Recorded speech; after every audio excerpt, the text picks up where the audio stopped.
Ndabashimiye cyane kuri iki kibazo kireba imitekerereze y'abantu n'ingaruka z'ibibazo. Dore ibintu 27 umuntu ashobora kubura bikamutera gusara, gutakaza ubwenge cyangwa gucanganyikirwa mu mutwe. Sobanurwa neza n'impamvu bigira ingaruka ku buzima bwo mu mutwe. Icyambere rero, gukunda umuntu akakwanga.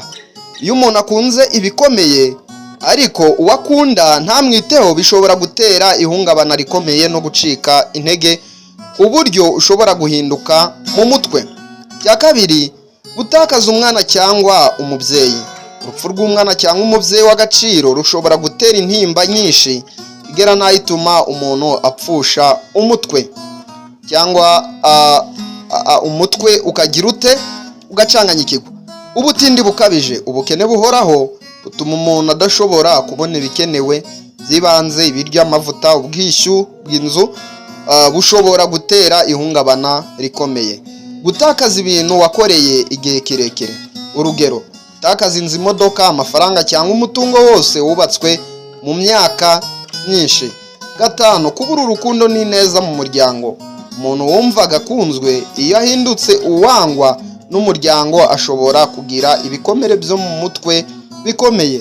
Gatandatu, gukubitwa no gukorerwa ihohoterwa rikabije. Ihohoterwa ryo mu muryango, iryo mu rukundo cyangwa iryo ku kazi ritera igikomere cy'imbere kizana ihungabana rikomeye. Icya karindwi, guhomba ubucuruzi cyangwa amafaranga menshi.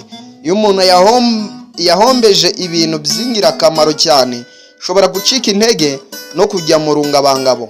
Cya munani, kubura inshuti ya hafi, best friend niko tubyita mu Cyongereza. Iyo umuntu wizeye cyane agusiga ashobora kwiyumva nk'uwigunze, bikaba intandaro yo guhinduka mu mutwe. Gufungwa cyangwa gufungirwa umuvandimwe. Gufungwa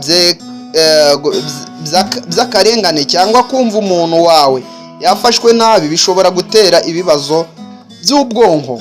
Icya cumi, kubura akazi igihe kirekire. Iyo umuntu amaze imyaka myinshi atagira icyo akora bimugira nk'utariho mu muryango, bikamutera kwiheba bikabije.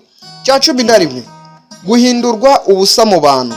Iyo umuntu yateshejwe agaciro bamugereranya n'ubusa aho banyuranye, nko mu rusengero, ku kazi, mu muryango, ashobora gucanganyikirwa. Icya 12, kuba wenyine igihe kirekire, isolation niko tubyita. Kuba mu bwigunge igihe kirekire, nta bavugana, nta bavandimwe, bishobora gutuma ubwongo butakaza imbaraga. Icya 13, kubura uwo ushobora kuganiriza ibyawe.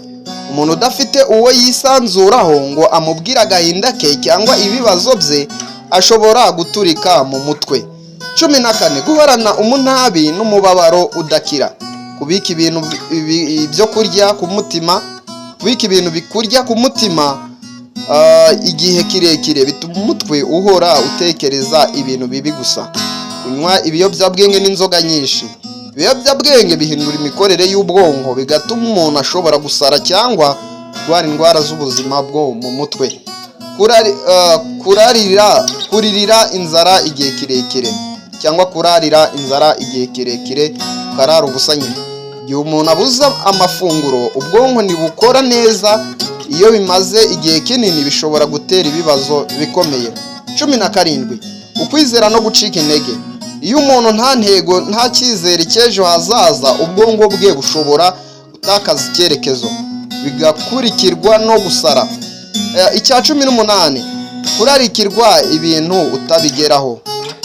Iyo uhorana irari ry'ibintu bihanitse wo gushaka kuba umukire, kwamamara, ariko ntibikunde, umva aya magambo, ariko ntibikunde, ushobora kugera aho umutwe utabyakira.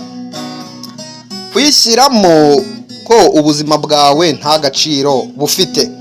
Ibi bizana agahinda gakabije cyangwa icyo twita depression cyangwa depression.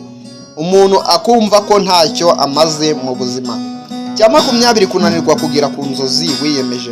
Iyo umuntu ahora atsindwa mu byo akora, agerageza inshuro nyinshi akabura igisubizo, gerageza inshuro nyinshi akabura igisubizo, umutwe ushobora gucika intege. Guhorana ubwoba burambye, nk'ubwoba bwo kwicwa, guhomba, gutakaza umuntu, ushobora gutera indwara zo mu mutwe. Cya 22, kurarikirwa cyangwa kugwa mu irari ryo gukora ibyaha. Umunyabyaha uhora mu gihunga no guhisha ibye ashobora gutakaza ibitekerezo bisobanutse. Cya 23, guterwa n'imyuka mibi mu buryo bwo kwemera kwa bamwe.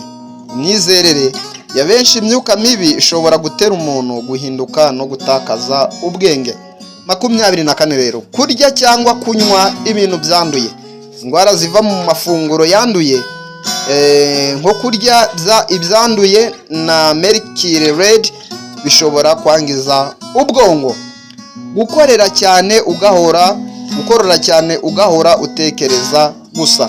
Abakozi cyangwa abanyeshuri badaha umwanya wo ubwongo ngo baruhuke bashobora kurwara mu mutwe. Icya 26 rero, indwara z'ubwonko nka stroke cyangwa meningite. Indwara zitera ubwonko ibibazo nka stroke, trauma, depression n'izindi zituma umuntu ashobora guhinduka. 27, guhorana ipfunwe no kwicuza ibyakubayeho. Iyo umuntu atekereza cyane ku makosa yakoze, ibintu yangije cyangwa byamubabaje, bishobora gutuma ubwonko buhungabana. Umwanzuro rero, ibi byose bituma umuntu ashobora guhungabana mu mutwe cyangwa agasara bitewe n'uko abifata n'uburyo abaho. Gusenga, kuganira, kwivuza ku gihe ndetse no gukundwa ni ingenzi mu bikorwa, ndetse ibyo ni ingenzi mu kubirwanya. Niba wifuza, ushobora kugufasha kugukorera uburyo cyangwa kuguhereza uburyo bwo kwirinda ihungabana ukoresheje ingamba z'ubuzima bwo mu mutwe. Ushobora